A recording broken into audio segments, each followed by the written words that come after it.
Sure. Hi.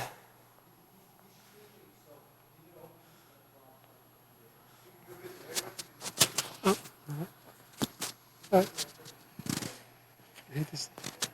All right.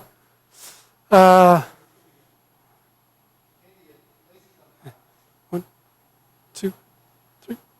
One, two, three. One, two, three. One, two, three. One, two, three. One, two, three. One, two, three. One, two, three. One, two, three. One, two, three. One, two, three. One, two, three. One, two, three. One, two, three. One, two, three. And one, two, three. Okay, lift up, reach down. One, two. To your right, left, back to center. Breathe in on the way up, out on the way down. Lift. One, two, three, to the right, left, three, center.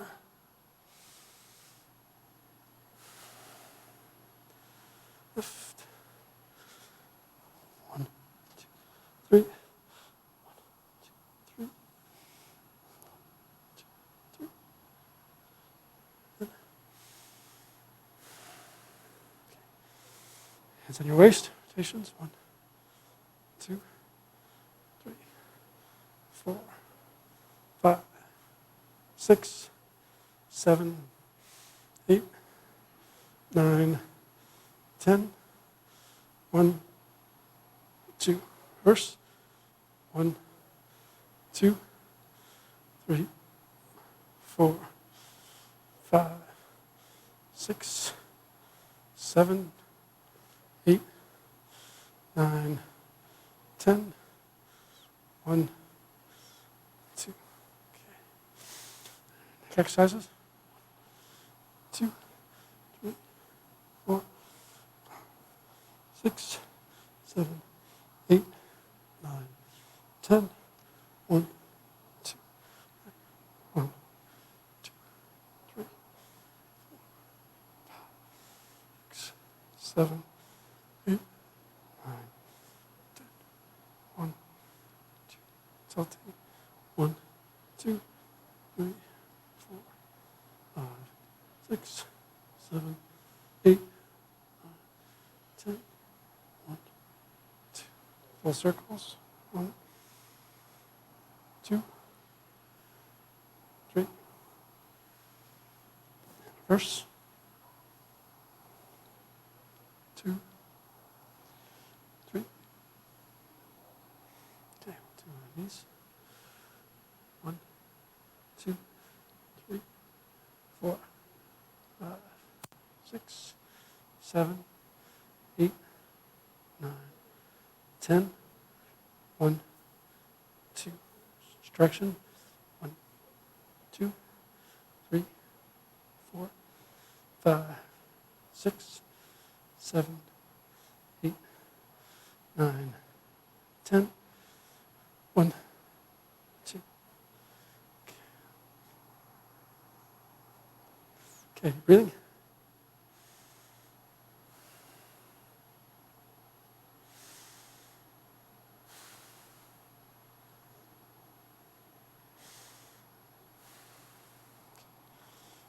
Part. 2.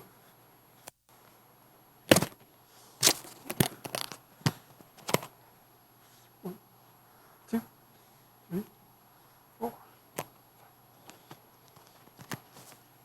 Keep going. Oh, I fixed this microphone. Oh, crap.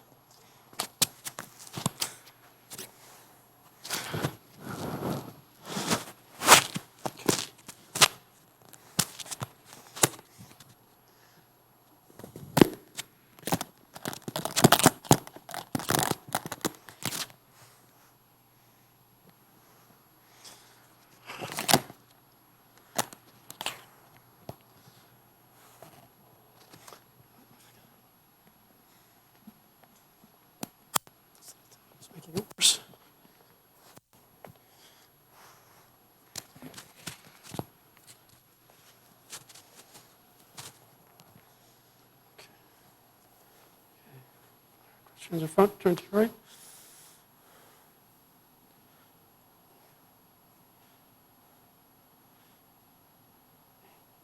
Switch.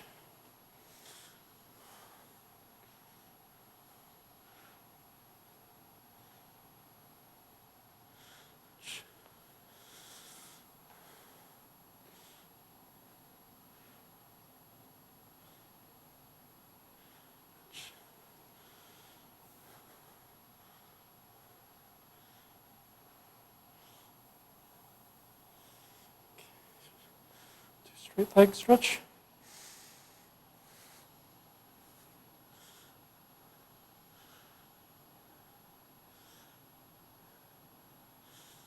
Switch.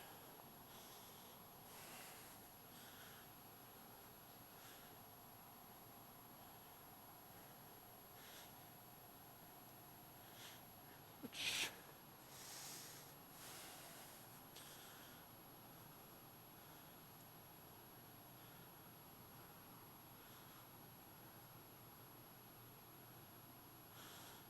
Switch.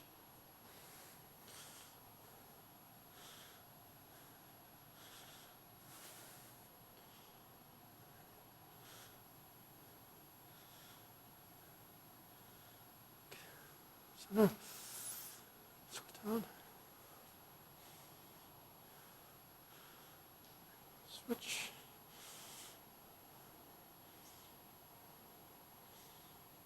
Switch.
Center.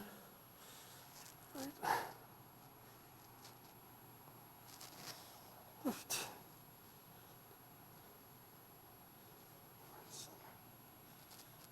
In. Up. Shake it out. Breathing.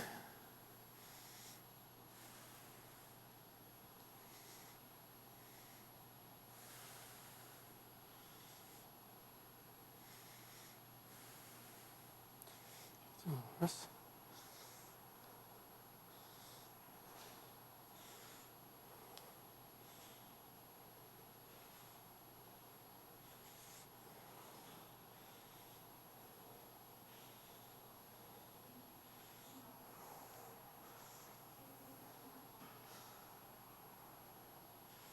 Yes.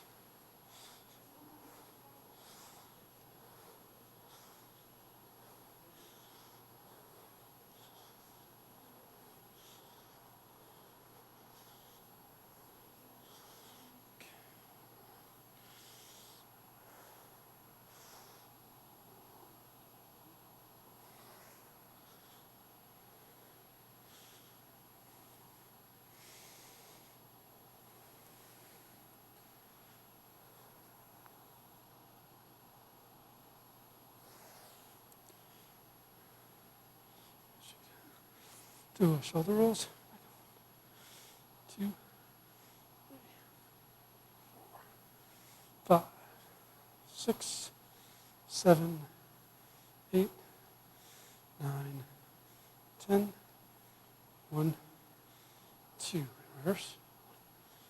2, 3, 4, 5, 6, 7, 8, 9, 10. 1, 2. Drawing circles.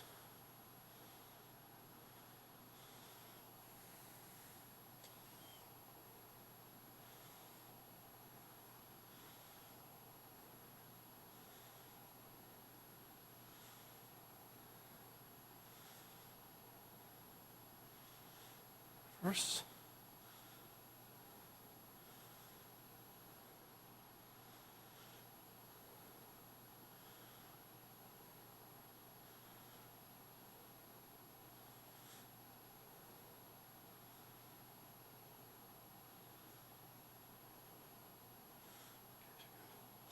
Breathing.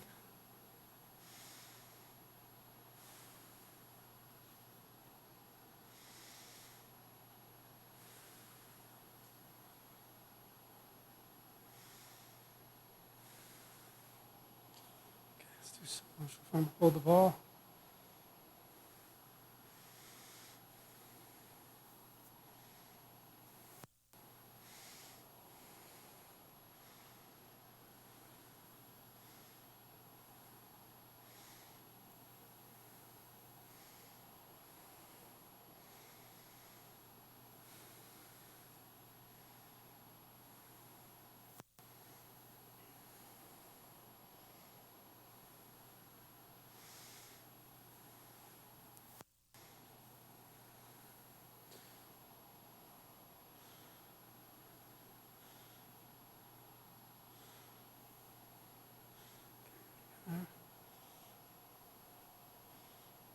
Stomachy.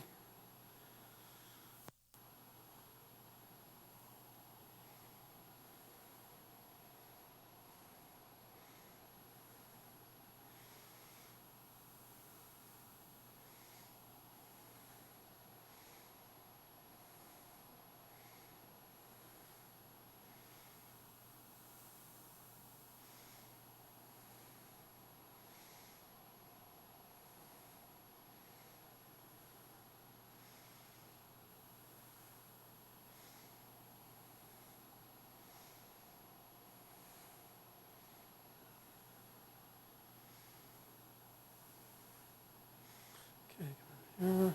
Brush knee.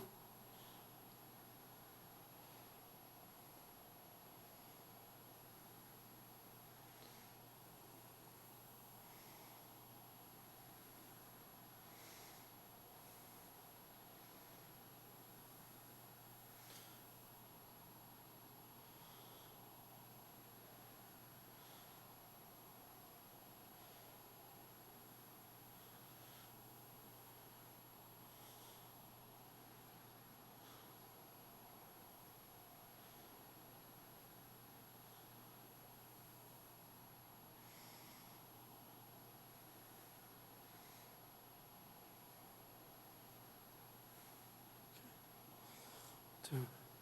From the leg.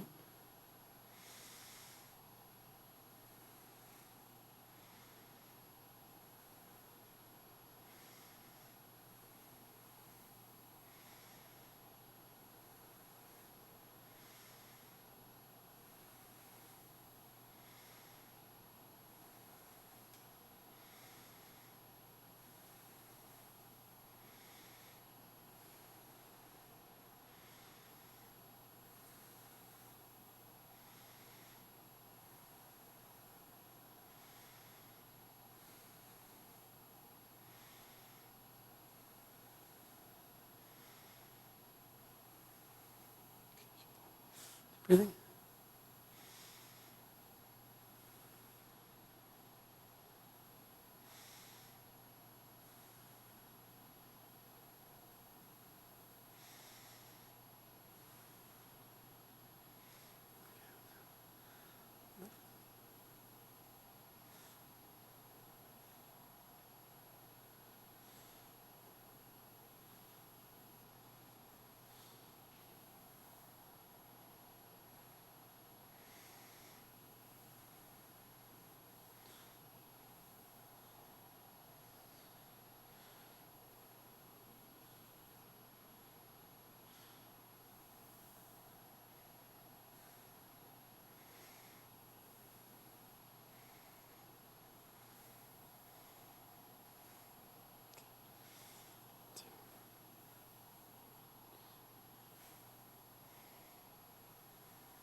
Open hips.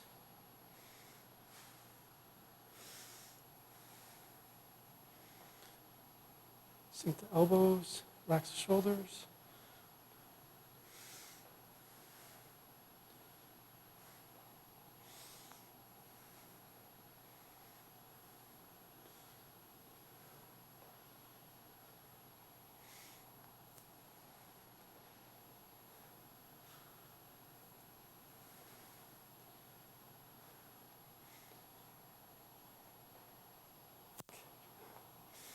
Breathing.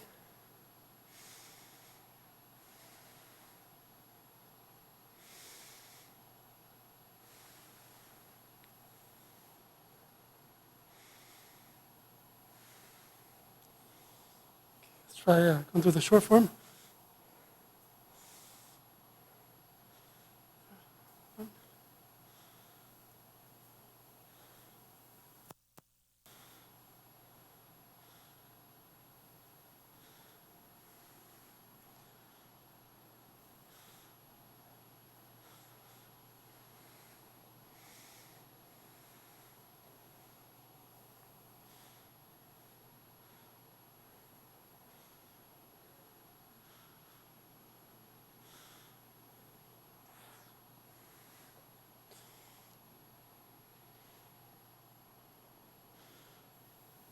E, 3 times.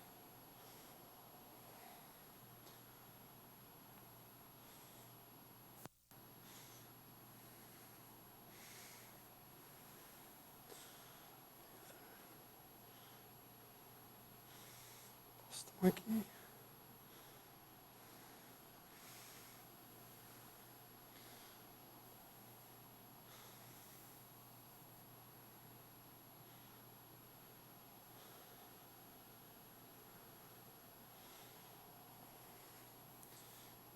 Face.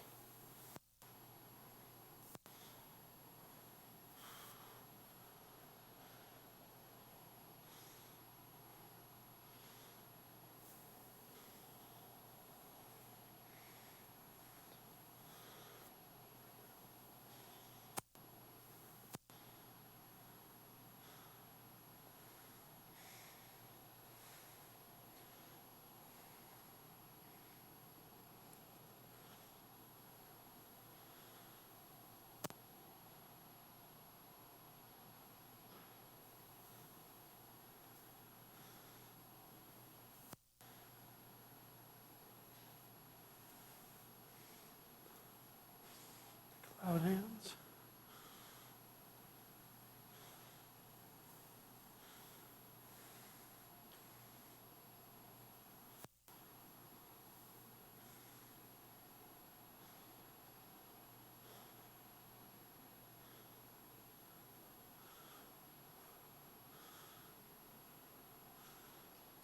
Face.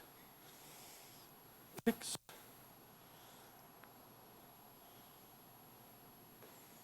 Punches to the ear.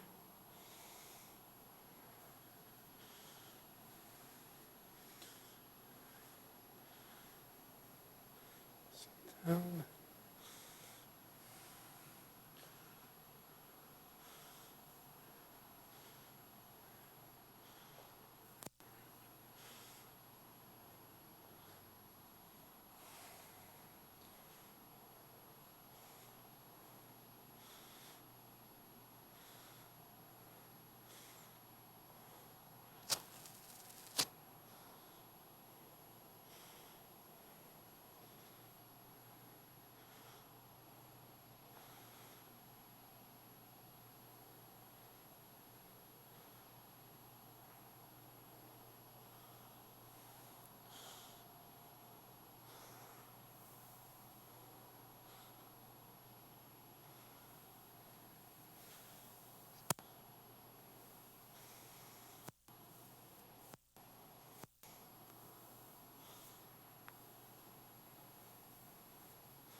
Breathing.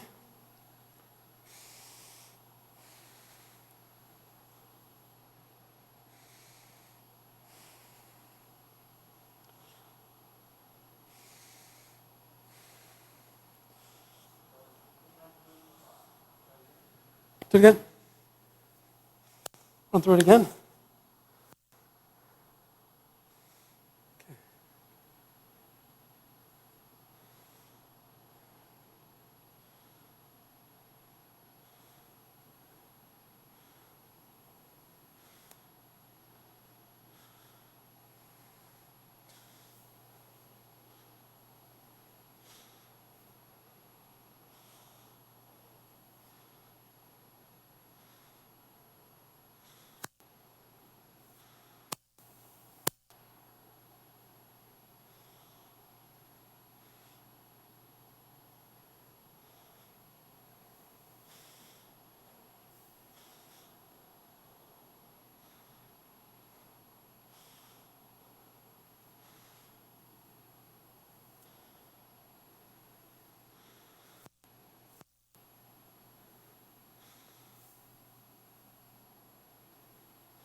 So is anybody watching?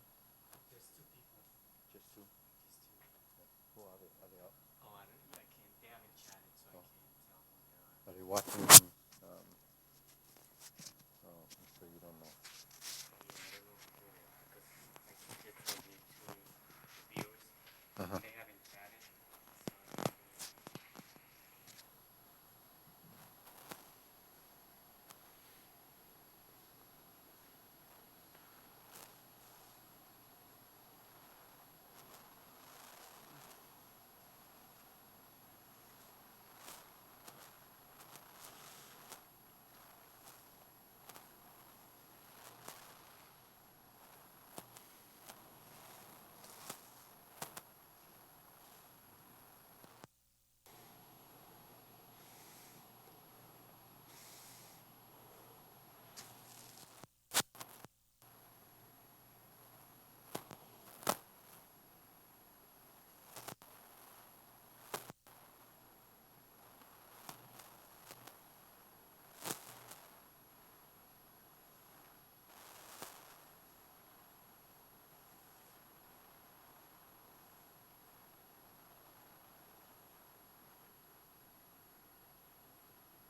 Breathing.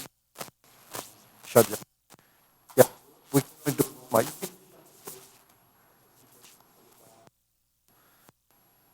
Yeah. You can leave it on unless.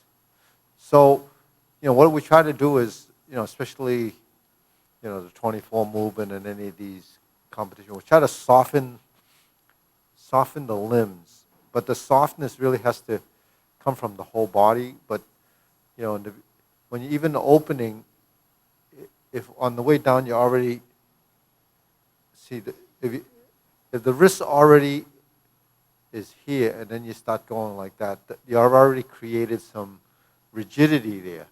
So you want, if you lift up and the hands are floating, you have to, there's a timing so that it comes down, then it keeps, it's cycling until it reaches that point. But it doesn't get to here and then all of a sudden you do that. That becomes a sudden movement and it kind of becomes prematurely rigid there. So now you're relying on the rest of it being soft, but it already took on a rigid look, right? So, that applies to any time you press, anytime you push. You want the push to reach a destination, but this doesn't stop, before this. It all should stop as if it's finishing together, but it reaches the end. So you don't want to stop here before that's extended. So you want it to, and then when it reaches its end, it's not really the end. Because if you're thinking of yin and yang, if it reaches its end, it's extreme. If you become overly soft, then it becomes too extreme. That means it has no structure. So we try to build that balance in the movement. So, like lifting, when you lift here, you lift the chest or lift the shoulder girdle, and then when you drop, you have to relax the shoulders, the elbows, all of it kind of sinks down. But while the elbows are dropping, you have to release the shoulders, right? If you don't release the shoulders, then it doesn't go down. If you release the shoulders and not release the elbows, then your movement is going to be somewhat misdirected. So all those things have to come into play.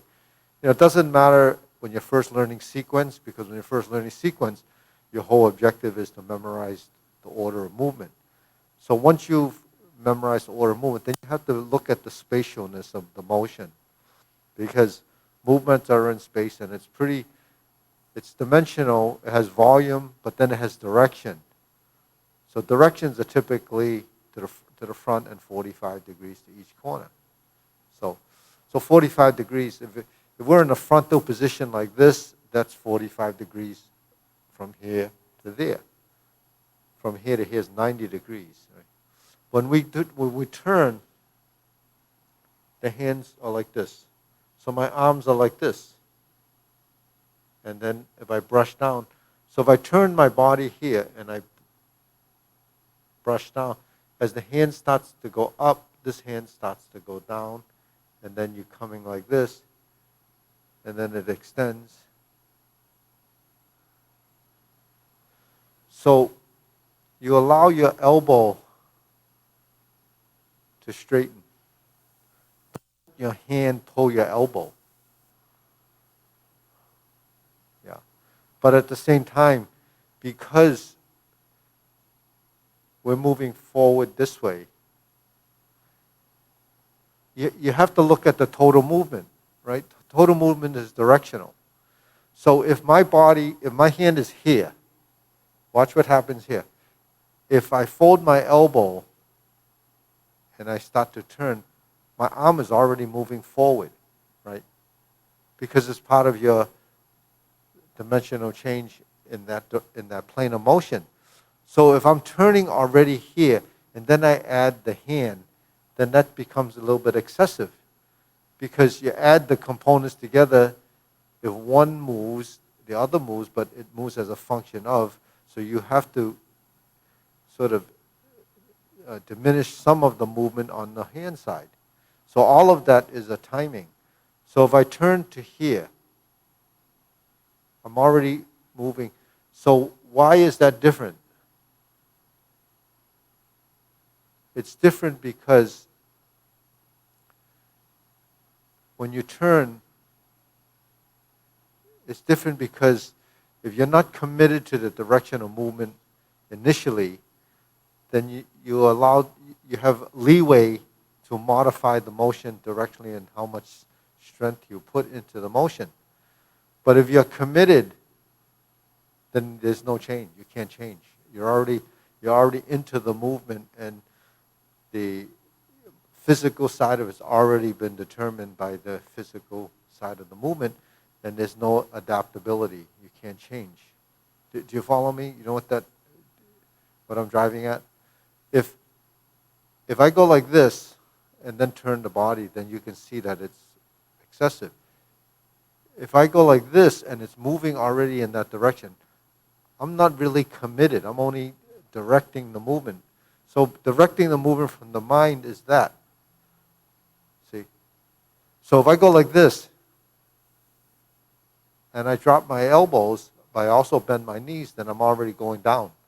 I'm not committed to creating a downward movement because I'm already in the downward direction.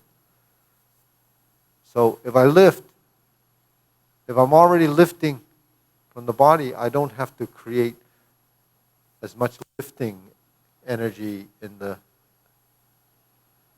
arm, the upper appendage. So that's what we have to time and then get that balance between what the body's doing, what your arm is doing, what the leg is doing, what your spine is doing. All of these are just sections of your body that you have to bring into the movement. So if I go like this, I went down. So my elbows already also went down. So I don't need to create a big movement with my arms because all I do is have to let it float up, and then if I go down, I already created a downwardness.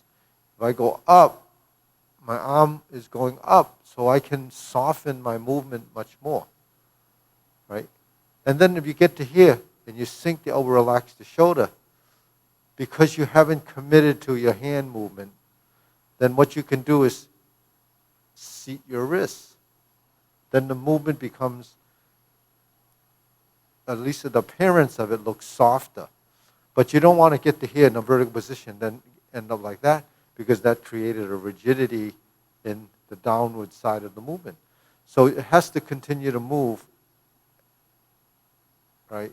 And then you're going to come up. And then when you finish the movement, it's there, but it doesn't have to continue to do that, because that's kind of locking it out. So, all of this is just it's just an explanation of how we can soften the movements and make it appear to look soft. Most of it is creating an illusion of what softness is, what fluidness is, what fluidity is. So even when we hold the circle, when the body moves, we're here. So while we're moving the lower half of the body, you should feel as relaxed as possible in the upper body and not strain to hold that or sustaining the position so it looks like that's become stiff.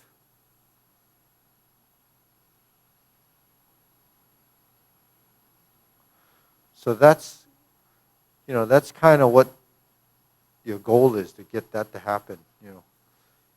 Even if we do Kung Fu and we go like this, there's some direction of force there, but it doesn't appear to be rigid, but yet it kind of has the energy that's a little bit more physical than you would see in Tai Chi. So all of this is really trying to capture that look, capture that feeling, capture that understanding, because that's what the whole process is.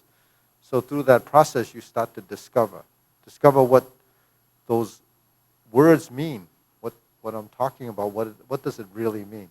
So that's what the verbal transmission is. It's just words, but you put them together. What do they mean? Right? So when we start off the form and we shift, we want to soften the foot so that when we shift, we just fill that. So filling and emptying.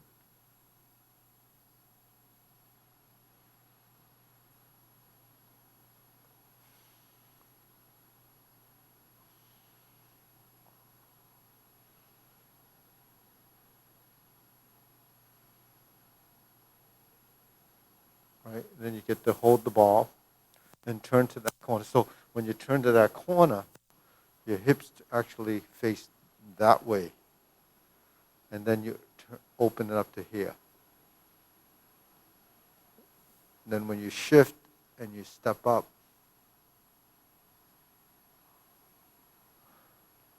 so that gives you the right and left dimension of movement. Yeah, so it goes that way.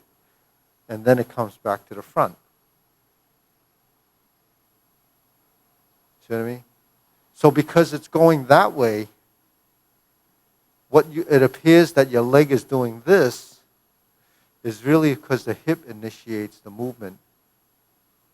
And then part of it becomes the hip, part of it is the leg, part of it is the other leg opening back up in the hip. So when you talk, but it should be gentle and passive. So when you're over there, right, when your hips are there, and then when your leg goes out, the hip brings it around, and then you start to go forward. But at the same time, you don't want to do this. When you turn here, you leave your torso here in the 45.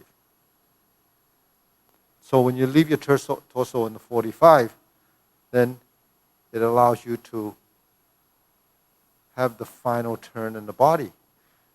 Because if it all turns at once, then you can't cycle it through as a sequence where it becomes blocky, right? So, what it appears to be, right? So then, because this foot should be a little bit over more this way, be another, a little bit more, just maybe 1 more inch, Then that gives you have to turn here, so then it ends up over to this side of the leg. So now you're square, but your torso still has some room to move.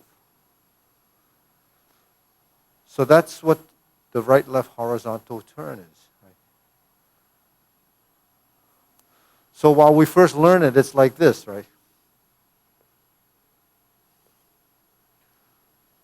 Then when you start to evolve and the leg is strong enough to take the turn, and then you can turn and then leave the body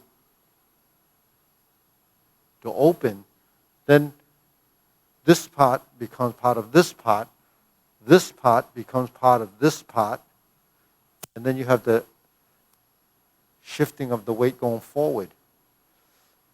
So it's going to change the projection of your movement and how it looks.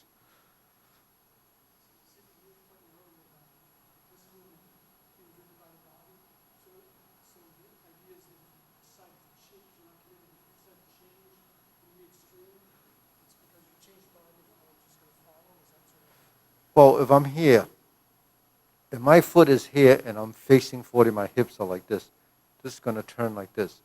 Now, if I turn like this and I leave my torso, because the body can turn here too.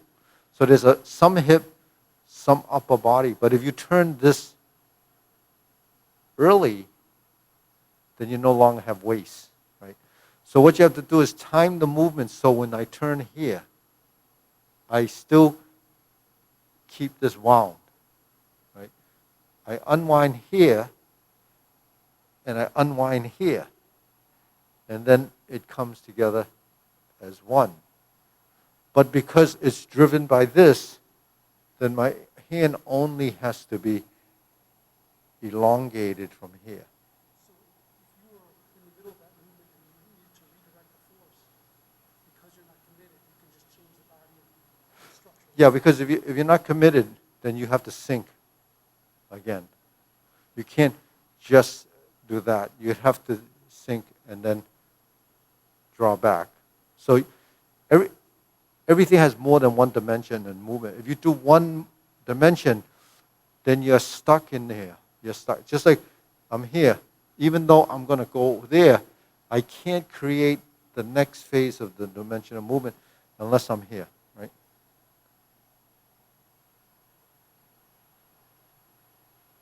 So the hand is like a wave, right?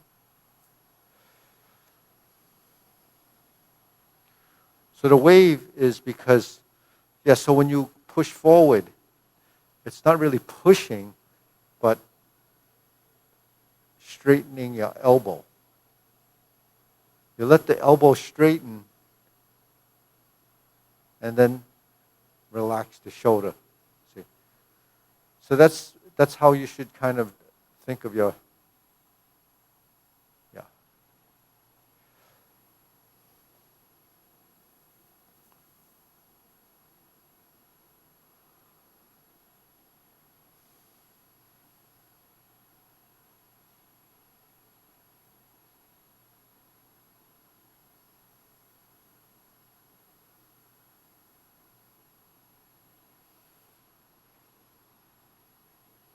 Yeah.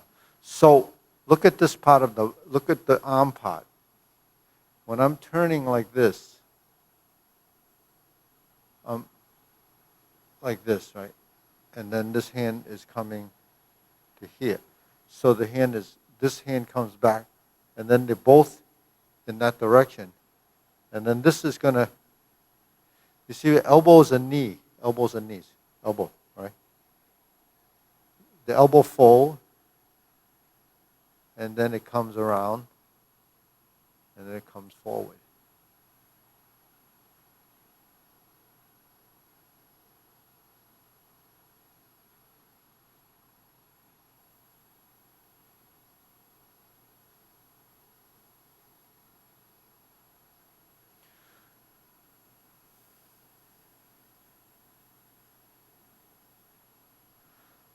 So what you try to do, experience the the movements in dimensions of, say when I'm here, when this goes down, this is going up, right? We're going together. Now there's a change in dimension. You see, when this goes down, this goes up. When this turns, because of my legs already here, when this turns, it's starting to go forward, and then you finish the movement.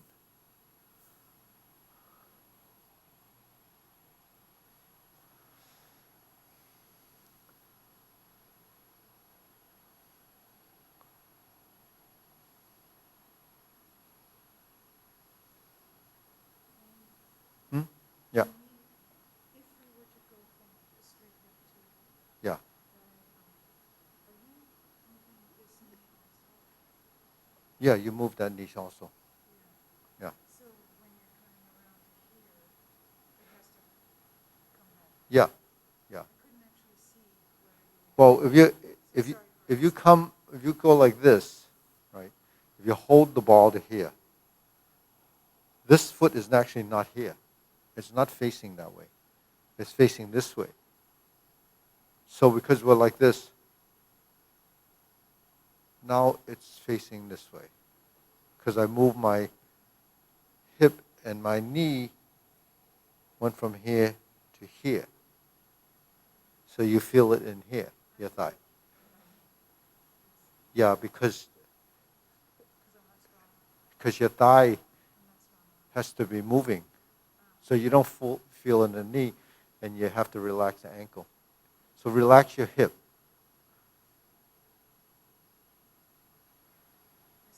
Yeah, and you relax the hip, and then the knee actually comes outside of outside of the front position. If you try to hold your knee over the foot, you're going to be straining the knee. Huh? it's going to move in front of Yeah, it comes. It's okay to move that way. Yeah, because it's not moving because of just that. It's because it's moving because of this. yes, I feel it. So now you don't feel it in the knee, Thank you. right? Most people that have trouble with the knee is because the hip is tight. You have trouble with the knee if your ankle doesn't seat, doesn't relax. So because all the stress on the knee has to do with the immobile other parts. Yeah, yeah. But because of that, you have to train so the leg is still doing that same arc. You just have to spread that arc. Oh, yeah. Yeah. So you got to go a little wider. Oh, you just told me that. I'm sorry.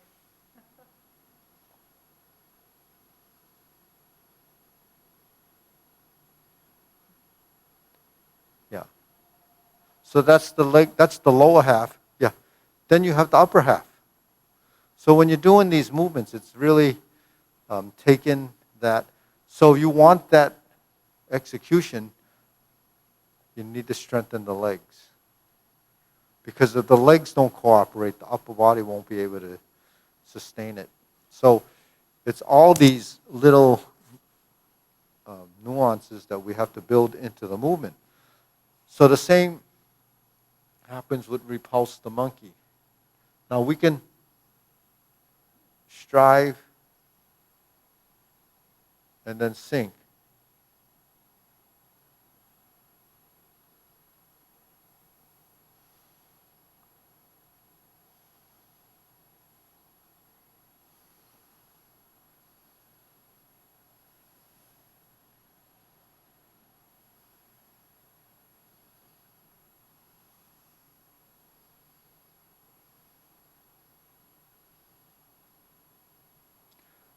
So you build some sort of elasticity into your movement.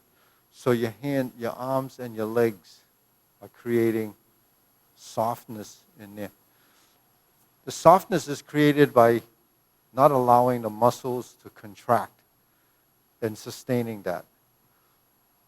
That's sort of a latent energy. You know, when a muscle contracts and it sustains it, then there's going to be a rigidity there that you don't really realize is there. So when you let go,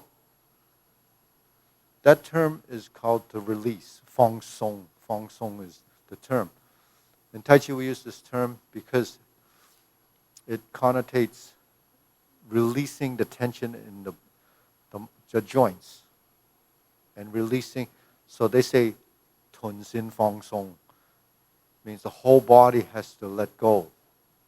But not let go to the point of unconsciousness and you collapse.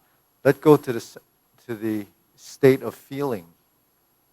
And then your body will move as it's like it's breathing. You see.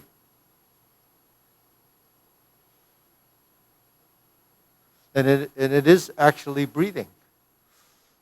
It's respiring because your body uses the movement and the circulation to bring oxygen to your cells, which is oxidative respiration on a cellular level.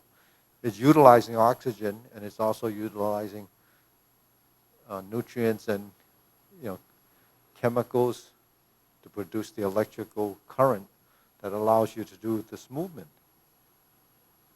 So just the fact you go like this and like this, you're already creating that intrinsic action, right? And you can actually feel it in your fingertips, right? Why you feel in your fingertips? Because there's real movement there, but it's not external physical movement as you can see. It's more inside the skin. So that's something that's, you learn to relax. You lift and you come down and then you let go. Then there's like a buoyancy in the movement. That's what you're trying to do. It folds and then it comes down. But then it's time so that you let it go. So everything becomes one complete unit of fluidity, like it's gentle, like water. This is like a wave, right? When we go, that's when you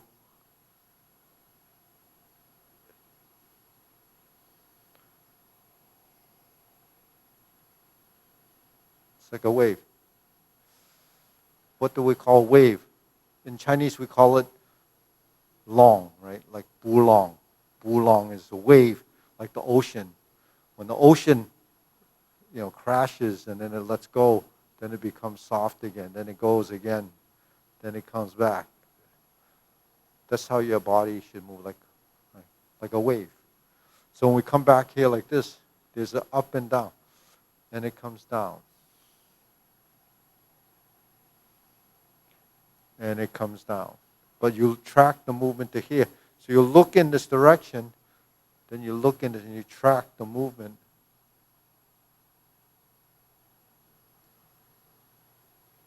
And then when you get to here, everything, it's release, 放松, and sink.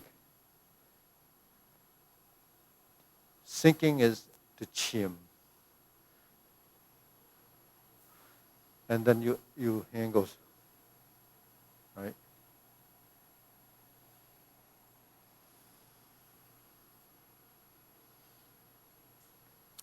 But you look at the movement on a, say, if you go like this, now you can see when you're drawing the movement, it's as if you're attaching and you're pressing. Right? When you hold the hand like this, that's a position. You grab the forearm or the wrist and you hit the elbow, right? But you don't hit it, you're pressing. So that's how you divert. So if I take your arm and I do this, you can see that there's a connection between what's happening here and here. If your hand is just moving and this is going here, and it's not really in line, so they're not working as a relationship. That relationship has to be that give and take. So that movement becomes part of that turn, and then as this goes forward, this becomes the next level of sinking.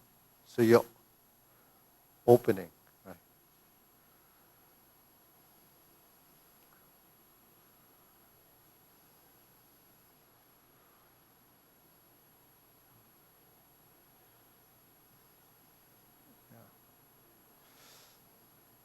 My teacher, he wrote a passage. One of the passages he wrote, and it was Hoi Hap Siu Fong Deng Gui Dao Ji. Opening and closing is like ball bearings in your body. Right? Hoi Hap, open and close. Hoi Hap Siu Fong, to gather and to release, is like Gui Dao Ji, like the ball bearings are running through. So it's like just little balls running through the body. Like, so when the hands come down, everything is tied together. But your body has to release, and then you track, then you follow. So it has strength, but it's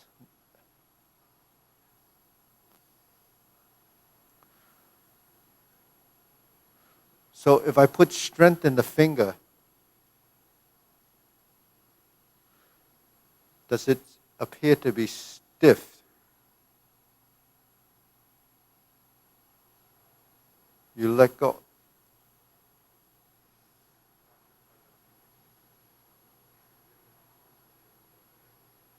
But now the hand is rigid. But yet, because the body is soft, the hand can be firm. If the hand is firm, and the body is soft, then it looks fluid. If your body is stiff and the hand is soft, it still looks rigid. You see what I mean? Because there's more of this. So if it's stiff, then it ends up looking like this, because there's no sort of buoyancy. There's no, like it's moving in space and fluid.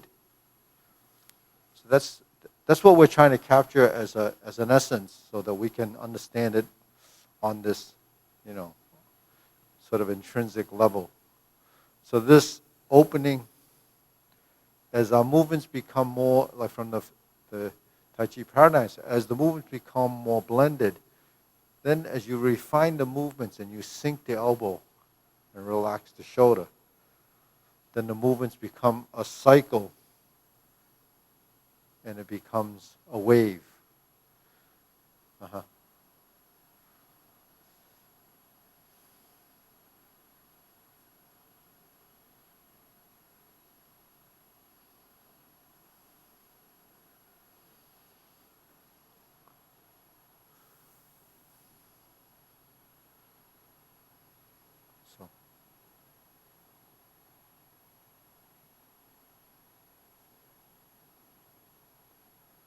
So when you do this, right, you don't want to, because then this becomes stiff. If you're going to do this, you have to fold and keep this vertical. And then when you do this,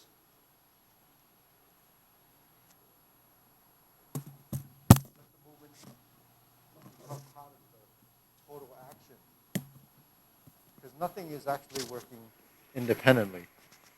So that's the struggle. Even though we all know these forms, you have to capture this essence first, and then you build it into the movement. Then your form can change. Right? Same with this. If you look in the mirror and we go to strum the lute, you're like this. Then you're like this. But we turn. Right? So in brush knee, we finish the brush knee, then we move, we step, and we set.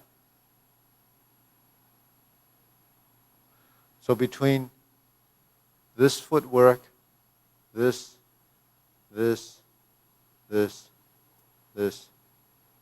and that is the transition. You move from here to here.